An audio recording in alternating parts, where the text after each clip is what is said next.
अगर आपके तुलसी जी का पौधा सूख गया है या पौधे में फंगस लग रही है या पत्तियां येलो होकर के गिर रही हैं, तो किस तरीके से तुलसी जी का आप ख्याल रख सकते हैं, इन बरसातों में किस तरीके से सूखी तुलसी को हरी कर सकते हैं, ये आज के वीडियो में आप जानने वाले हैं। साथ ही साथ तुलसी जी के पत्ते बड़े बड़े और चमकदार निकल करके आए, किन चीज़ों का ध्यान रखना है, किस घरेलू टिप को करने के बाद हम अपने तुलसी जी को हरा भरा सालों भर रख सकते हैं।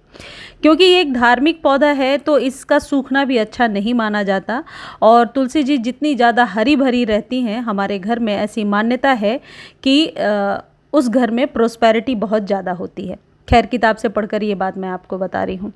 तुलसी जी के पौधे को बरसातों में हरा भरा करने का बिल्कुल बेस्ट टाइम होता है और ग्रो भी बहुत अच्छे से हो जाती हैं। न्यू पौध लगाने का भी ये बिल्कुल सही टाइम है। लेकिन कई लोगों की क्वेरी रहती है कि बरसात में हमारी तुलसी खराब हो रही हैं और तुलसी के जो पत्ते हैं उन पर काले काले कीड़े हो गए हैं, तो किस तरीके से ध्यान रखें। यदि हमेशा पानी भरा हुआ है गमले में तो क्या करें, किस तरीके से जड़ों को सड़ने से बचा सकते हैं, ये आज के वीडियो में बता रही हूँ। और साथ ही साथ आप ये भी जानेंगे कि खाद कौन सी देनी है, क्योंकि बरसात में खाद देने का जो तरीका होता है वो थोड़ा डिफरेंट होता है। नॉर्मली जैसे हम सर्दियों में या गर्मी में खाद देते हैं वो तरीका बरसात में नहीं चलता है। यदि इन 5 जरूरी बातों का आप ध्यान रखेंगे तो तुलसी आपकी कभी भी नहीं सूखेंगी और 8 इंच के कंटेनर में सालों साल चलती रहेंगी। सबसे पहली इम्पॉर्टेंट चीज़ है जो बरसात में आप ज़रूर कीजिए, यानी कि जुलाई अगस्त सितंबर में आपको कर ही लेना है, और वो है पिंचिंग। पिंचिंग करना बहुत ज़रूरी है। इसके बहुत सारे फ़ायदे हैं। जो लोग ये कह रहे हैं कि हमारे तुलसी के पत्ते जो है छोटे छोटे सिकड़े हुए से या कटे फटे निकल करके आ रहे हैं, तो जब हम पिंचिंग करते हैं उसके 4-5 फ़ायदे हैं। इस तरीके से जब हम पिंच करेंगे तो इसके नीचे की जो पत्तियाँ हैं वो बड़ी बड़ी निकल करके आएंगी। दूसरी चीज़, लगातार पिंचिंग से पौधा स्वस्थ रहेगा। और तीसरी चीज़ ये है कि यदि पत्ते खराब हो रहे हैं तो लगातार जब आप पिंच करते जाते हैं तो आपका जो पौधा है वो नई नई पत्तियों को, नई नई स्टेम्स को निकालता है। तो नई नई स्टेम्स आती जाती हैं, पुरानी कट होती जाती हैं और पौधा हमेशा स्वस्थ रहता है। इसको 2 तरीके से किया जा सकता है। एक तो जो मैंने आपको बताया कि ऊपर के 2 पत्तों को पकड़ करके आपको कट करना है, और दूसरा तरीका है कि ऊपर की जो स्टेम है 1-1 इंच उसे आप कैंची के द्वारा कट कर दीजिए। यानी कि पिंच करना वो होता है कि ऊपर की 2 पत्तियों को पकड़ करके हटा देना, और कटिंग है जब हम पौधे को कट करके हेल्दी बनाते हैं। पौधे में जितनी ज़्यादा आप कटिंग करते जाएंगे आपका पौधा धीरे धीरे हेल्दी होता जाएगा। चलिए, अब दूसरा तरीका मैं आपको बताती हूँ। ये जो तरीका है इसको अपना करके आप अपने तुलसी के पौधे पर जो पत्तों के पीछे काले कीड़े चिपक जाते हैं उसे भी हटा सकते हैं। मिट्टी को बहुत ज़्यादा उपजाऊ बना सकते हैं, और वो मिट्टी जो बरसातों के बाद, जैसे लगातार बारिश हो रही है फिर एक दिन धूप होती है तो मिट्टी इस तरीके से फटने लगती है। ये आपके साथ भी आई एम श्योर ऐसा होता होगा।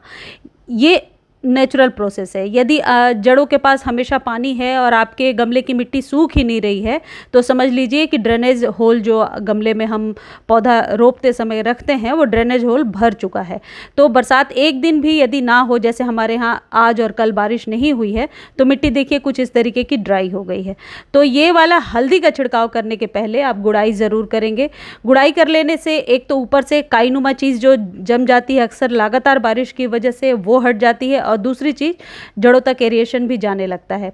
देखिए, मैंने अपने तुलसी के पौधे में इस तरीके से चाय पत्ती से मल्चिंग कर दिया था, आप लोगों को दिखाया भी था। देखिए कुछ इस तरीके का ये बिल्कुल ब्लैक जो है ना खाद बन के तैयार हो जाता है। तो चाय पत्ती का इस्तेमाल ज़रूर कर लीजिए, उसको मैं रिपीट नहीं कर रही हूँ, आप जा कर के देख सकते हैं। तुलसी जी का प्लेलिस्ट भी मेरे चैनल पर है, या लिंक मांग कर देख सकते हैं। अब आपको करना क्या है, ये जो हल्दी है इसको ऊपर से बिछा देना है, जड़ों के पास ही बिछाइएगा, ताकि चींटियाँ वगैरह जो बरसात में अक्सर नमी की वजह से चली आती हैं वो चींटियाँ इस हल्दी की वजह से जाती हैं, और इसी हल्दी को आप स्प्रे बॉटल में डालकर पानी जो है आधा 1 लीटर पानी लेकर के अच्छे से पत्तों पर स्प्रे कर दीजिए, जिससे कि काले कीड़े तुरंत इंस्टेंट ही गायब हो जाते हैं हल्दी की वजह से। इस तरीके ये जो हल्दी है ये बरसात में आपके पौधे को सेफ रखेगा और काले कीड़े से भी बचाएगा।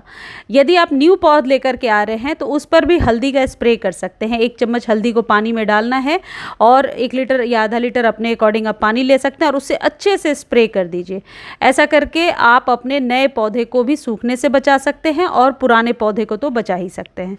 नेक्स्ट बहुत ही इंपॉर्टेंट टिप है कि बरसात में यदि आप अपने पौधे को खाद दे रहे हैं या पानी दे रहे हैं तो मेक श्योर कीजिए कि सॉइल कुछ इस तरीके से ड्राई होनी चाहिए कि जैसे ही पानी या खाद आपने डाला मिट्टी इतनी ड्राई हो कि उस पानी को तुरंत ही इन अ सेकेंड एब्जॉर्ब कर ले। यदि पानी सूख ही नहीं रहा है आपके गमले की तो आप समझ लीजिए कि ड्रेनेज में कहीं प्रॉब्लम है, पानी निकल नहीं पा रहा है, जिस वजह से कि आपका पौधा धीरे धीरे सड़ेगा और ख़राब हो जाएगा, यानी कि रूट रॉट हो जाएगा।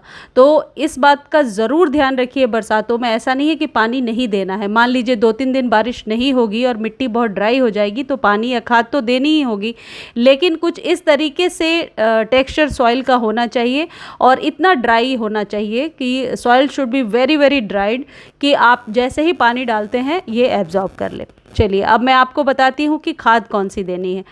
लेकिन जो लोग ये सोच रहे हैं कि बरसात में खाद नहीं देना चाहिए, तो मैं एक चीज़ क्लियर कर दूं कि बरसात में भी आपके पौधे को खाद की ज़रूरत होती है, क्योंकि आपका पौधा मल्टीपल ब्रांचेस को निकाल रहा है, इसलिए भोजन की ज़रूरत होगी। देखिए ये चीज़ जो आप मेरे हाथ में देख रहे हैं ये आपके पौधे को फंगस से भी बचाएगा, मिट्टी की गुणवत्ता भी बढ़ाएगा और साथ ही साथ सॉइल को बहुत ज़्यादा उपजाऊ बना देगा। सॉइल में स्लग्स है, चींटियाँ हैं, किसी भी प्रकार के काले कीड़े वगैरह का अटैक है, उन सब से ये आपको निजात दिलाएगी। सस्ती सी चीज़ है।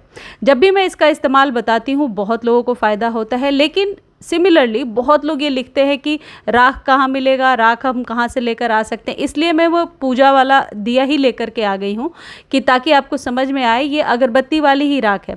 वो ब्लैक कलर वाली जो धूप होती है ना, उसे जलाने पर अच्छा खासा राख निकल जाता है। तो इसका इस्तेमाल मंथ में 2 बार कर सकते हैं। इस राख को लीजिए और पौधों के ऊपर शाम के समय छिड़क दीजिए। उसके बाद पानी नहीं देना है। और इसका जब आप छिड़काव करते हैं तो जो काले कीड़े, जिद्दी कीड़े हैं जो बिल्कुल नहीं निकल रहे हैं, वो भी बहुत आसानी से झड़ जाते हैं पत्ते से और निकल जाते हैं। इस राख में एंटी फंगल प्रॉपर्टीज़ होती हैं जो बरसात में आपके पौधे को सूखने से भी बचाती हैं और बहुत ट्राइड एंड टेस्टेड है। देखिए वीडियो तो लंबी होगी क्योंकि हर चीज़ मैं आपको डिटेल में बताती हूँ। किसी मेरे व्यूअर ने पूछा था कि अगस्त में किस तरीके से केयर करना है तुलसी जी की, वो बताइए। तो मैंने स्टेप वाइज इतने अच्छे से आपको केयर बता दिया कि आप ये केयर करते रहेंगे तो बरसातों में तुलसी जी सूखेंगी भी नहीं और कुछ और ढूंढने, देखने, डालने की ज़रूरत नहीं पड़ेगी। इतना एनफ होता है। देखिए इस तरीके से पत्तों पे जम जाएगा। वैसे भी हल्दी का पानी स्प्रे करने के बाद इसे डालेंगे यदि आप, तो ये बहुत अच्छे से रात भर चिपका रहेगा पत्तों पे। चलिए अब मैं आपको बताती हूँ कि खाद कौन सी देनी है। घर में बना करके दे सकते हैं और ये तुलसी जी पर बहुत ही बढ़िया काम करता है, खासकर बरसातों में, और आने वाले सर्दियों में आपकी तुलसी सुरक्षित भी रहती हैं। बहुत लोग देखकर पहचान चुके होंगे, ये जो मेरे हाथ में है ये राई के दाने हैं। राई के दाने का आप पाउडर बना लीजिए कुछ इस तरीके से। मैंने पाउडर बना करके ही ऑलरेडी रखा हुआ। इतना बड़ा यदि गमला है आपका, शायद ये 6 इंच का है, तो 6 इंच में छोटे चम्मच से 1 चम्मच का हिसाब लगाना है और इसे आपको पानी में भिगो कर रखना है। अब यहाँ पर एक चीज़ समझ लीजिए, यदि आपकी सॉइल जो है वो ऑलरेडी गीली है हमेशा, तो आप ड्राई फॉर्म में छिड़क सकते हैं, लेकिन मेरे सॉइल को ज़रूरत है आज पानी की, तो इसलिए मैं ये खाद दे रही हूँ। 1 चम्मच जब 1 गिलास पानी में हम घोलते हैं, पानी ज़्यादा भी आप ले सकते हैं, 4-5 घंटे के लिए फर्मेंट ज़रूर करना है। ये प्रोसेस आप बिल्कुल इग्नोर नहीं कर सकते हैं। यदि ये प्रोसेस इग्नोर करेंगे तो समझ लीजिए कि बेनिफिट आप कम ही ले पाएंगे। 4-5 घंटे तक इसको बहुत अच्छे से फर्मेंट कर लीजिए, बल्कि ज़्यादा देर तक भी, और फिर इस पानी को आप गमले में डालिए। 15-20 दिनों 30 दिनों पर एक बार करना है। बहुत ही बढ़िया काम करेगा। तुलसी जी पर इससे ग्रोथ होती ही है। आप इस्तेमाल करके ज़रूर देखना और कमेंट सेक्शन में रिज़ल्ट ज़रूर लिखना। इस तरीके से डालना है। ऊपर से चाहे तो पानी भी डाल सकते हैं। मैंने 1 चम्मच में 2 गमले को दिया है, क्योंकि खाद तो मैंने थोड़े दिन पहले ही दिया था।